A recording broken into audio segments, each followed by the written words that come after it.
राधे राधे। हरे कृष्णा। आप सबका कृष्णा दासी कृष्ण दर्शन में बहुत बहुत स्वागत है दोस्तों। पुरुषोत्तम मास मल मास अधिक मास शुरू हो गया है और इस दौरान ठाकुर जी की सेवा, विष्णु भगवान की सेवा, विष्णु भगवान के किसी भी स्वरूप की सेवा करना अति फलदायी माना जाता है। और यदि आपके घर में लड्डू गोपाल जी शालिग्राम जी विराजमान है तो उनकी सेवा करना बहुत ही उत्तम माना जाता है। तो चलिए आज हम यहाँ पे एक बहुत ही आसान उपाय बताएंगे जिससे ठाकुर जी भगवान विष्णु जी की बहुत ही असीम कृपा प्राप्त होगी और आपकी जो भी मनोकामना होगी वो अतिशीघ्र पूरी हो जाएगी।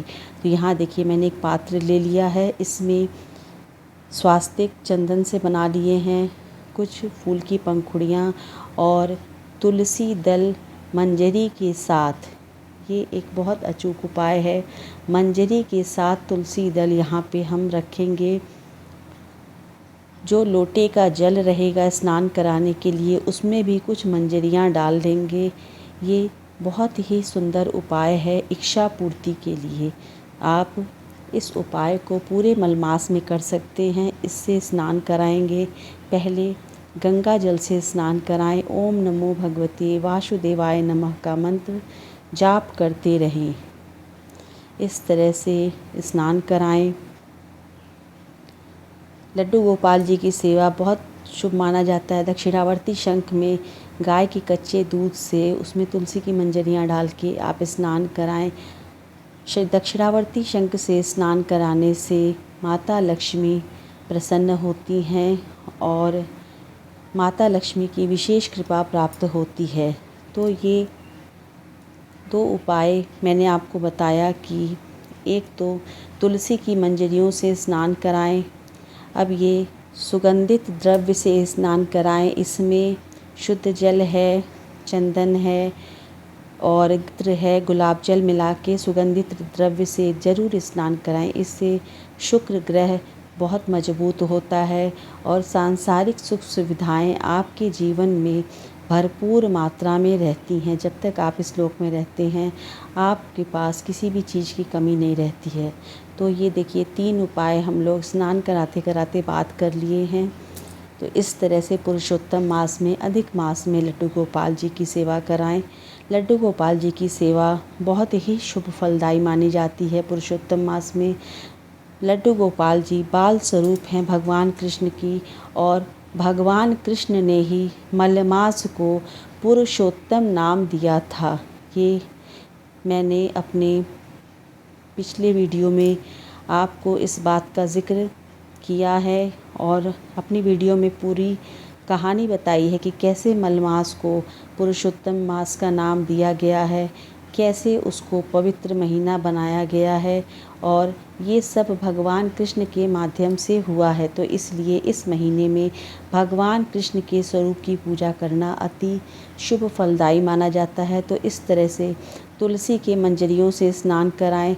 लोटे में तुलसी का जल डाल के भगवान श्री कृष्ण लड्डू गोपाल शालिग्राम जी को स्नान कराएं। लक्ष्मी नारायण की यदि मूर्ति है तो आप उन्हें भी स्नान कराएं। इस तरह से आपकी हर इच्छा पूर्ति होगी, मनोकामना पूर्ण होगी। और सुगंधित द्रव्य से स्नान कराएंगे तो आपके शुक्र ग्रह मजबूत होंगे। अब देखिए इस मंजरी तुलसी मंजरी के साथ जो है इसको हम सब लोग प्रसाद के रूप में ले लेंगे और ये स्नान किया हुआ जो जल है इसको हम गमले में डाल लेंगे। सावन का महीना चल रहा है, इसी में ये पुरुषोत्तम मास भी है। तो ठाकुर जी को रंगीन वस्त्र धारण कराएं, खासकर हरे कलर का, नारंगी कलर की पोशाक ठाकुर जी को पहनाएंगे जिससे ठाकुर जी को अच्छा लगेगा। ठाकुर जी को सुंदर सुंदर वस्त्र पहनना, सुंदर सुंदर श्रृंगार करना बहुत अच्छा लगता है। जैसे हम सुंदर सुंदर श्रृंगार अपने ठाकुर जी का करते हैं वैसे ही सुंदरता ठाकुर जी हमारे जीवन में भर देते हैं। तो इसलिए जितना हो सके सुंदर सुंदर श्रृंगार ठाकुर जी का करें। पुरुषोत्तम मास में एक उपाय ये भी करें कि अगर आपके परिवार में आपके बच्चे बहुत ज़िद्दी प्रकृति के हैं तो जो भगवान को तुलसी जला हुआ, तुलसी डाला हुआ जल जो आप चढ़ाते हैं, उस जल को उन बच्चों को प्रसाद रूप में ग्रहण कराएं। इससे बच्चों का दिमाग शांत हो जाता है और बच्चे विनम्र स्वभाव के हो जाते हैं।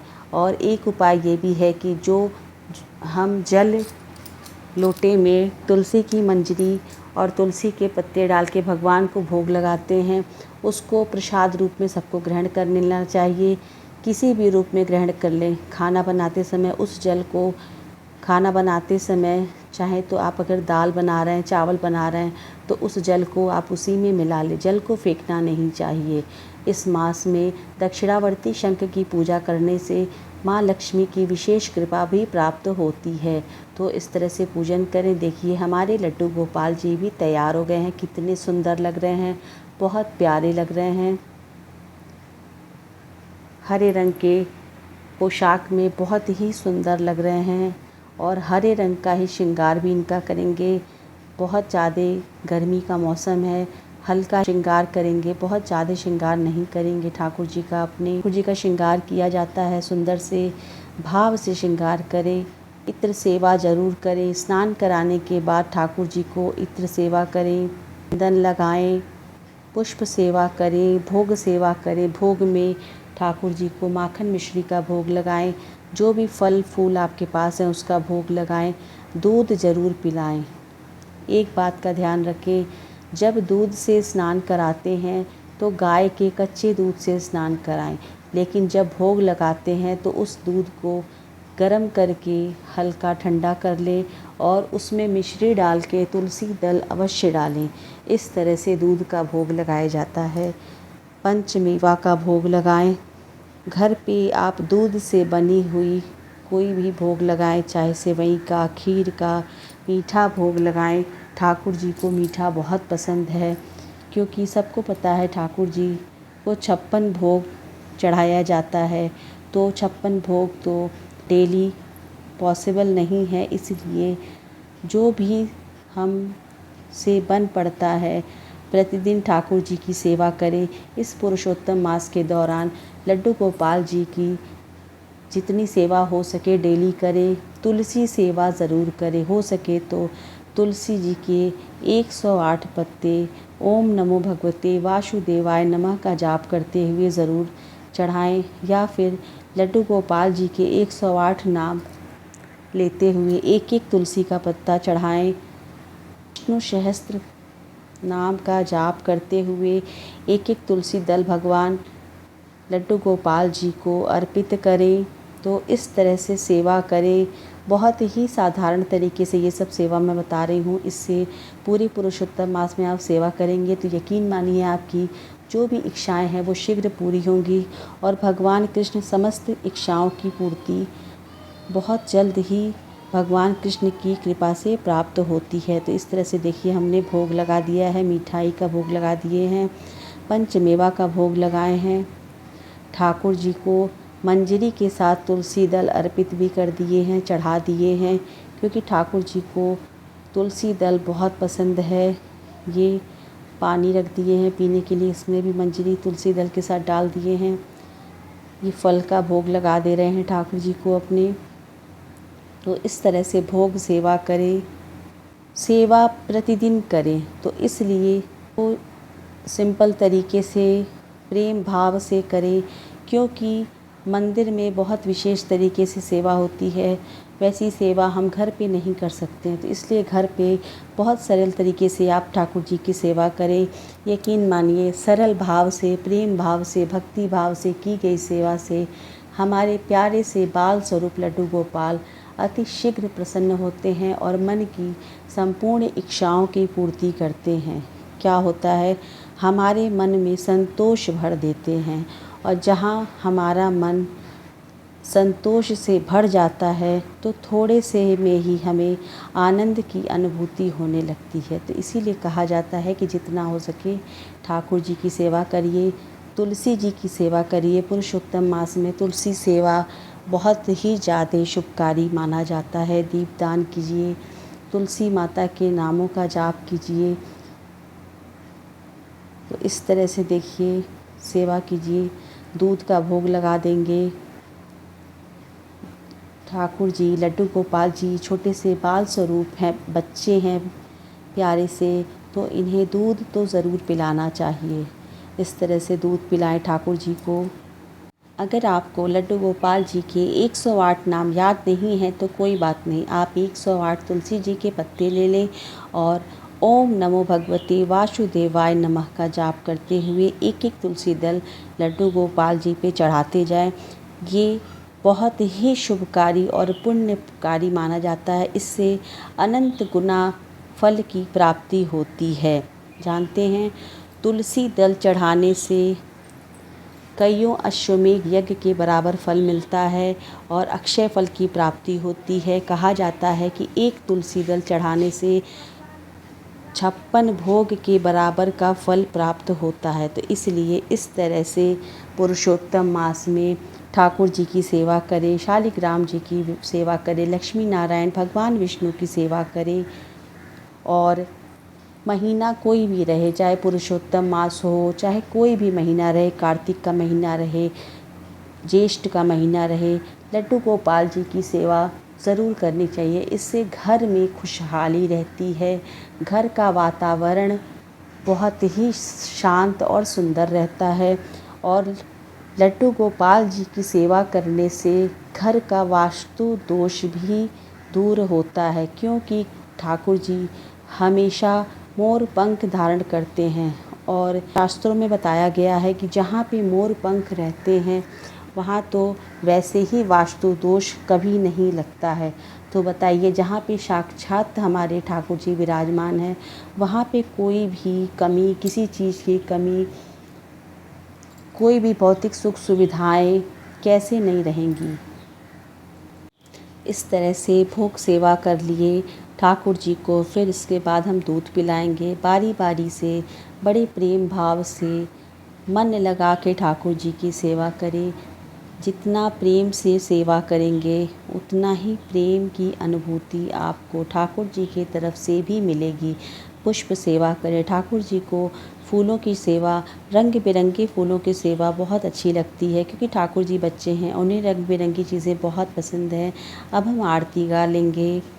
मैं आरती तेरी गाऊं ओ केशव कुंज बिहारी, मैं नित नित शेष नवाऊं ओ केशव कुंज बिहारी। है तेरी छवि अनोखी, तुझ सा ना देखा कोई, मैं आरती तेरी गाऊं ओ केशव कुंज बिहारी, मैं नित नित शेष नवाऊं ओ केशव कुंज बिहारी। इस तरह से आरती सेवा करें, श्रृंगार आरती करें। ठाकुर जी की श्रृंगार आरती ज़रूर करनी चाहिए। आरती करने से अगर हमारी पूजा में कोई गलती हुई है तो ठाकुर जी हमें क्षमा करते हैं, क्षमा याचना ज़रूर करनी चाहिए। तो इस तरह से आप पूजा करें पुरुषोत्तम मास में। यकीन मानिए कि अगर आपको कोई भी विधि विधान नहीं आता है, किसी भी महात्म्य का पाठ करना, कोई मंत्र जप नहीं आता है, कोई भी आपके पास जानकारी नहीं है, तो सिर्फ़ और सिर्फ आप लड्डू गोपाल की इस तरह से सेवा करें। प्रतिदिन सुबह उन्हें जगाएं, प्यार से स्नान कराएं, उन्हें शुद्ध वस्त्र पहनाएं, तुलसी दल से सेवा करें, माखन मिश्री का भोग लगाएं, उन्हें दूध पिलाएं, जल से सेवा करें, उन्हें जो फल है उसका भोग लगाएं, इत्र सेवा करें, चंदन से सेवा करें और पुष्प सेवा करें, फिर आरती करें। देखिए आपका जीवन धन्य हो जाएगा। बस इतनी सी सेवा आप अपने जीवन में उतारिए। देखिए आप जन्म जन्म के दुखों को छोड़कर अंत में भगवान के ऐसे सुख की अनुभूति करेंगे जिसकी अनुभूति शायद ही आपको हुई है। और ये मैं 100% सत्य बोल रही हूँ, क्योंकि जब से इनकी सेवा में मैंने खुद अपना जीवन लगाया है, मुझे वो अनुभूति प्राप्त हुई है। इस दुनिया के सुखों का क्या करना, ये सुख तो 4 दिन के हैं। अरे उन सुखों की अनुभूति करिए जो सुख निरंतर रहेगा, आज भी रहेगा और कल भी रहेगा। तो मैं उम्मीद करती हूँ कि आपको पुरुषोत्तम मास की ये सेवा की जानकारी बहुत अच्छी लगेगी। पुरुषोत्तम मास में कुछ ऐसे उपाय जो इसमें ज़िक्र किया गया है वो भी आपको पसंद आएगा। तब तक के लिए राधे राधे, हरे कृष्णा। घर घर तुलसी ठाकुर सेवा, दर्शन गोविंद जी को। सखीरी मोहे लागे वृंदावन नी को।